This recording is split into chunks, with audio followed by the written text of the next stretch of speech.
April 15th, 2023, I flew down to Houston for an in-person Catan tournament qualifier.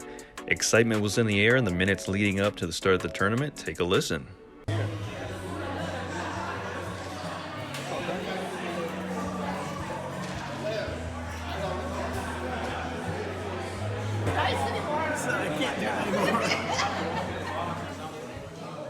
Good morning, sir. Hey, It's good to get a shot at all the boards. I don't know. They're all the same. I don't know. I don't know you. Shout out to a fellow named Ethan for letting me know that all 9 Catan boards were the exact same, because in my excitement for the tournament to get underway, I didn't realize that as I was walking around all the boards. So in this match, game 1 of the tournament, we played 3 games to see who would advance to semifinals. So in game 1, Blue went first. I believe her name was Jessica. Built on 5-8-10 to start, and then also built on 6-9 double or. Orange, Jessie, went second, built on 6-9-11 to go to Brickport, which was a very good spot as well, and then also built on 2-9-10. I went third. I built on 5-9-10, and then Julia went fourth, who ended up winning, starting off on 6-4-10, and then built on 2-5-8. On the way back, I built on 4-8 to grab the best wheat spot. So Julia Red ended up winning the game by building a city for the 10th victory point. As you can see, Red had 3 cities for 6 points, 2 settlements for 8, longest road for 10. They had a 9 length road. Now, here is the Monopoly that I had face up just to show you in the picture, which I did not play. I was 1 turn away from playing this Monopoly. So, Julia was sitting to my left. It was her turn. She had the city in hand. She built it and won the game. I was next to go if she did not win the game. I was going to play Monopoly because before Julia's turn, Blue Jessica rolled a 6, and Orange Jessie got 4 brick and may have had some brick in hand already. I had at least 4 wood, maybe 5 wood in hand, if I remember correctly. So after Red Julia's turn, if she didn't win, I was going to hopefully roll another 6 and Monopoly a whole lot of brick. Because at this point, I was already on the 3-for-1 port, and I had the sheep port. If I had at least 2 sheep in hand, that was a 2-for-1 trade if I wanted to do that as well. So with the 5 wood in hand, and I was going to steal presumably about 5 brick, if not more, I was going to build 2 roads to finish building roads around my 5 sheep, and then I was simply going to branch off of there around the 4 wood and connect up to my other road system for a total road length of 10, which would have stolen longest road from Red Julia and bumped me up from 2, 3, 4, 5, 6 to 8 points and pulled her back down to, or just held her, or yeah, pulled her back down to 7 points because she would have been at 9 if she didn't win. From there, I was going to do whatever I could to build another city, because at this point, I believe Blue Jessica had largest army or was very close to getting it. But unfortunately, sometimes it's always being 1 turn away before you can do the thing. Okay, let's move on to game 2. This is the starting setup for game 2. Sorry I don't have a post picture of the ending of the game. Don't know how that slipped my mind. Orange went first, building on 5-10-11. I went second, building on 5-9-11, although I should have built on 2-9-8, pointing my road towards the sheep port with the 5-8, because that would have been a good play there. White went third, building on 4-6-10. Blue was Hubsy Wubs, fourth, starting out on 2-9-8, and then for the second placement, went on 6-10-11 to start out with the road in hand. On the way back after that, White went on 4-3-12. Then I went on 2-3-6 to start out with the road, but that is a weak spot for brick and wood both. So I should have just gone for 8-5 sheep port in this case because I already had the 9 sheep. Because there was no chance I was going to get there, which I did not this match. So looking back, if I starting off with my 5-9-11, I should have gone for the 5-8 for the second placement. And then orange went 6-10-12 to get on that good ore. Because I was thinking if I don't get on ore to start, then it's not going to help me later on. But actually I should have gone 5-8, and then I would have gotten on the 6 ore with an additional 9 sheep settlement placement, and that would have been really good for me. So this match, again, I did not win. Hubsy Wubs blue ended up winning, although orange scared us early on in the game. We thought we were going to be the first table of round 2 to finish because orange quickly got up to 7 victory points and had a development card face down, and they had 4 roads in a row, and they were about to link up with their other road system to take longest road, presumably go to 9, reveal their victory point as 10.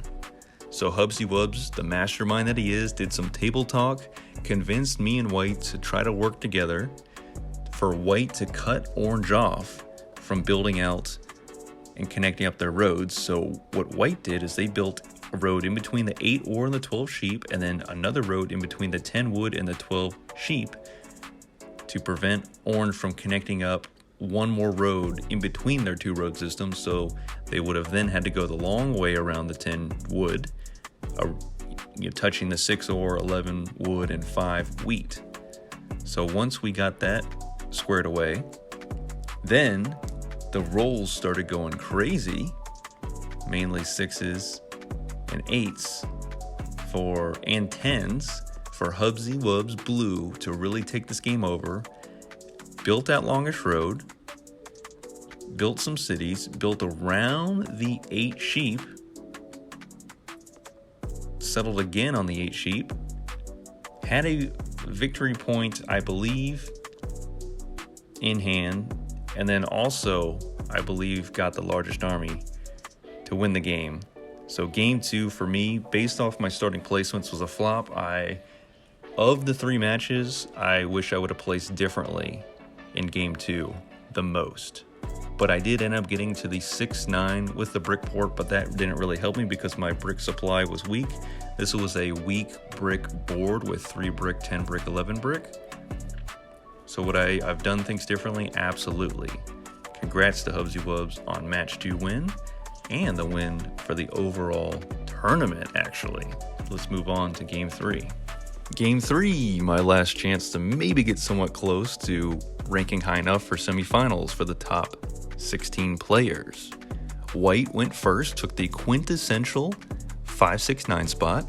I went second, took the 4-5-8, shout out the Ferrari 458 Italia, looking to build down to the wheat port. But then orange went for the 8-10, going third to challenge me for the wheat port, which was definitely a smart play to try to steal that away from me so I don't get too powerful. Red went last, building on 9-10-11. On the way back, red grabbed 3-4-8 to start out with a starting road, presumably to go to that 6-3-11 and grab an ore, another ore, a 6 ore. Orange on the way back went 2-6-9, which was either the spot I wanted or the one right next door, the 3-6-9, effectively blocking me out of the 3-6-9 as well. So I went ahead and went balls to the wall and decided to go 8-5-10 to hedge my bets on 2 8s, 2 5s, a 4, and a 10. And let me tell you, it actually worked out pretty well in terms of dice rolls. So I was going to be high brick production and trading it for the players that weren't on brick, i.e. white, and basically orange with only having a 2 brick. Red shared the 8 brick with me, and then white went on 3-4-9. So, looking at the ending picture of this board, white, you would think was the winner, but it was actually orange. And I should have zoomed out a little further for all players' progress cards. As you can see, I was one turn away from playing the third night for largest army to at least get 8 points and put myself in a higher standing overall. But sadly, I could not get those 2 more points out, but it wouldn't have given me the win anyways. So white actually had the longest road without building on brick or wood, or only one wood, which is pretty crazy. But they had a sheep port, which we were shutting down the sheep because they were getting lots of sheep and then porting it at 2-for-1 rate, which was highly advantageous. Also, orange had a good setup, 2 cities on a 6 wood and a wood port.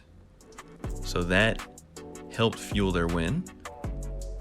I ended up with a city on 4-5-8, city on 8-5-10, and then I settled on 3-for-1 port a little late in the game, a little later than I wanted to.